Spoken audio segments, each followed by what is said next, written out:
CM ವಿರುದ್ಧ ಪ್ರಾಸಿಕ್ಯೂಷನ್ಗೆ ಅನುಮತಿ ಕೊಟ್ಟ ಬೆನ್ನಲ್ಲೇ ಇದೀಗ ರಾಜಕೀಯ ಜಟಾಪಟಿ ಬಲು ಜೋರಾಗಿ ಸಾಗ್ತಾ ಇದೆ. ಬಿಜೆಪಿ ಮತ್ತು ಜೆಡಿಎಸ್ ಪಾಳ್ಯದಲ್ಲಿ ಡಬಲ್ ಹುಮ್ಮಸ್ಸು ಮನೆ ಮಾಡಿದೆ.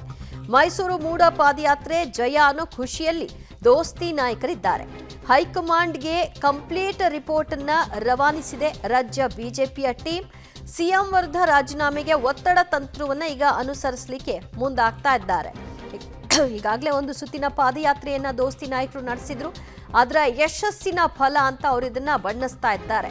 ಮುಖ್ಯಮಂತ್ರಿಗಳ ವಿರುದ್ಧ ತನಿಖೆಗೆ ಕೊಡಬೇಕು ಆದೇಶವನ್ನ, ಜೊತೆಗೆ ರಾಜೀನಾಮೆಯನ್ನ ಮುಖ್ಯಮಂತ್ರಿ ಸ್ಥಾನಕ್ಕೆ ಸಿದ್ದರಾಮಯ್ಯನವರ ಕೊಡಬೇಕು ಅನ್ನೋದೇ ಆ ಪ್ರತಿಭಟನೆಯ ಆ ಪಾದಯಾತ್ರೆಯ ಒಂದು ಸ್ವರೂಪ ಆಗಿತ್ತು.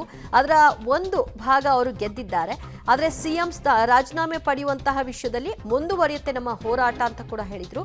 ಅದರ ಭಾಗವಾಗಿ ಈಗ ಇನ್ನಷ್ಟು ಹುರುಪಿನಿಂದ ದೋಸ್ತಿ ನಾಯಕರು ಒಂದಷ್ಟು ಹೋರಾಟಗಳನ್ನ ಮಾಡುವಂತಹ ಕೆಲಸಗಳು ಆಗುತ್ತೆ. ಈಗಾಗಲೇ ಯಾವ ರೀತಿಯಾಗಿ ರಾಜ್ಯ ಬಿಜೆಪಿ ಹೋರಾಟವನ್ನು ನಡೆಸಿದೆ, ಈಗ ಏನು ಆಗ್ತಾ ಇದೆ ಈ ಕೇಸ್ನಲ್ಲಿ, ಇದೆಲ್ಲದರ ಪಟ್ಟಿಯನ್ನ ಬಿಜೆಪಿ ನಾಯಕರಿಗೆ ರಾಜ್ಯ ಬಿಜೆಪಿ ನಾಯಕರು ಕಳಿಸಿಕೊಟ್ಟಿದ್ದಾರೆ.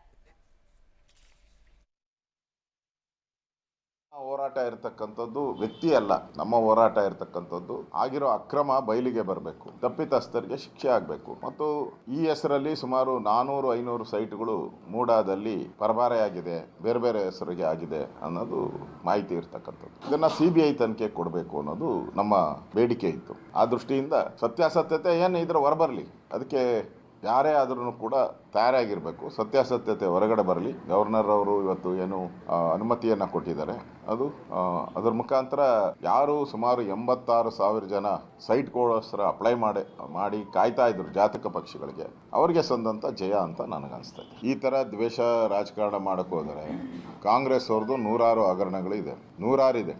ನಾವು ಅಧಿಕಾರ ಮಾಡಿರೋದು ಕಡಿಮೆ ಅವಧಿ, ಅವರು ಅಧಿಕಾರ ಮಾಡಿರೋದು 50-60 ವರ್ಷ ಅವಧಿ ಇದೆ. ಮೂಢ ಹಗರಣ ಈಗಾಗಲೇ ಚರ್ಚೆ ಆಗ್ತಾ ಇರ್ತಕ್ಕಂಥ ವಿಚಾರ. ಒಂದು ವಿರೋಧ ಪಕ್ಷವಾಗಿ ನಮ್ಮ ಕರ್ತವ್ಯ ಇದೆ, ನಾವು ಹೋರಾಟ ಮಾಡಿದ್ದೀವಿ. ಈ ಥರ ದ್ವೇಷದ ರಾಜಕಾರಣ ಮಾಡಿದ್ರೆ ಎಲ್ಲರೂ ದ್ವೇಷದ ರಾಜಕಾರಣನೇ ಮಾಡ್ತಾರೆ. ಕೇಸಿನ ಆಧಾರದ ಮೇಲೆ ಪ್ರಿವೆನ್ಷನ್ ಆಫ್ ಕರಪ್ಷನ್ ಆಕ್ಟ್ 1988 ಅಡಿಯಲ್ಲಿ ಸೆಕ್ಷನ್ 17 ಅಡಿಯಲ್ಲಿ ಪ್ರಾಸಿಕ್ಯೂಷನ್ಗೆ ಏನು ಪರ್ಮಿಷನ್ ಕೊಟ್ಟಿದ್ದಾರೆ. ನೀವು ತಕ್ಷಣ ರಾಜೀನಾಮೆಯನ್ನು ಕೊಟ್ಟು ಈ ಕೇಸನ್ನು ಎದುರಿಸಬೇಕು. ಕೇಸಿನ ತನಿಖೆ ಆಗಲಿ.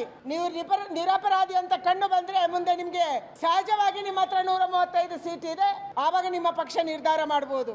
ಆದ್ರೆ ಇವತ್ತು ನಿಷ್ಪಕ್ಷಪಾತವಾದಂತ ತನಿಖೆ ಆಗಬೇಕು, ಸತ್ಯ ಹೊರ ಬರಬೇಕು ಅಂತಂದ್ರೆ ಕರ್ನಾಟಕ ರಾಜ್ಯದಲ್ಲಿ ಮುಖ್ಯಮಂತ್ರಿಗಳು ರಾಜೀನಾಮೆಯನ್ನು ಕೊಡಬೇಕನ್ನುವಂತ ಆಗ್ರಹವನ್ನು ನಾನು ಮಾಡ್ತಾ ಇದ್ದೀನಿ.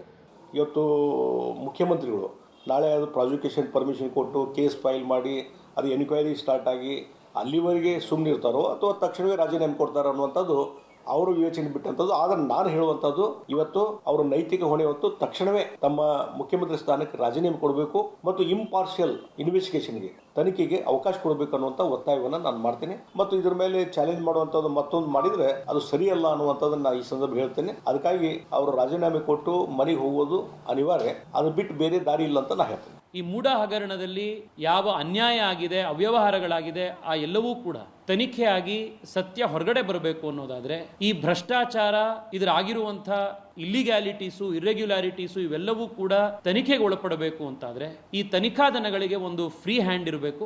ಆ ಫ್ರೀ ಹ್ಯಾಂಡ್ ನಿಷ್ಪಕ್ಷಪಾತವಾಗಿ ನಿರ್ಭಯತೆಯಿಂದ ಪ್ರಾಸಿಕ್ಯೂಷನ್ ಮಾಡಲಿಕ್ಕೆ, ಇನ್ವೆಸ್ಟಿಗೇಷನ್ ಮಾಡಲಿಕ್ಕೆ ಈ ಏಜೆನ್ಸಿಗಳಿಗೆ ಮಾನ್ಯ ಮುಖ್ಯಮಂತ್ರಿಗಳು ಆ ಸ್ಥಾನದಲ್ಲಿ ಮುಂದುವರೆದು ಅವ್ರ ನೇತೃತ್ವದಲ್ಲೇನೆ ಈ ತನಿಖಾ ದನಗಳು ಕೆಲಸ ಮಾಡ್ತಾ ಇದ್ರೆ ನ್ಯಾಯ ಒದಗಿಸೋದಕ್ಕೆ ಸಾಧ್ಯವೇ ಇಲ್ಲ.